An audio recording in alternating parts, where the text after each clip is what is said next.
జై స్వరాజ్య టీవీ ఈరోజు రాష్ట్ర వ్యాప్తంగా ఉన్నటువంటి బీసీ జనాలందరిలో ఒక సంశయం ఉంది, డౌట్ ఉంది. తప్పనిసరిగా దాన్ని గౌరవ ముఖ్యమంత్రి గారు క్లియర్ చేయాల్సినటువంటి అవసరం ఉంది. కారణం ఏంటంటే కామారెడ్డి డిక్లరేషన్ లో వాళ్ళు 42% బీసీలకు స్థానిక సంస్థల్లో రిజర్వేషన్ ఇస్తామని చెప్పి ప్రామిస్ చేయడం జరిగింది. వాళ్ళ మేనిఫెస్టోలో పెట్టడం జరిగింది. 6 ముఖ్యమైనటువంటి వాగ్దానాల్లో అదొకటి. అటువంటి దాన్ని ఇప్పటి వరకు కూడా ఎలాంటి చర్య తీసుకోకపోవడం వల్ల అందరిలో ఆందోళన నెలకొన్నది.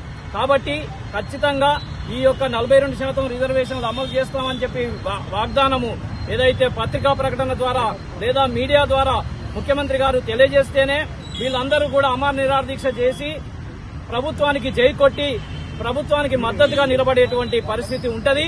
కాబట్టి ఏ రూపంలోనైనా కూడా వీళ్ళందరూ కూడా సాటిస్ఫై కావాలంటే తప్పనిసరిగా ప్రభుత్వం ఈ యొక్క వాగ్దానం చేయాల్సినటువంటి అవసరం ఉంది.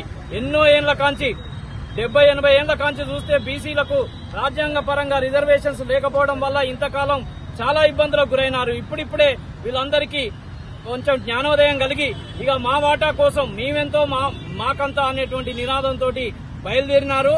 కాబట్టి న్యాయమైనటువంటి డిమాండ్ను సఫలీకృతం చేయడంలో ప్రభుత్వం పూర్తిగా వాళ్ళ వైపు ఉండాల్సినటువంటి అవసరం ఉంది.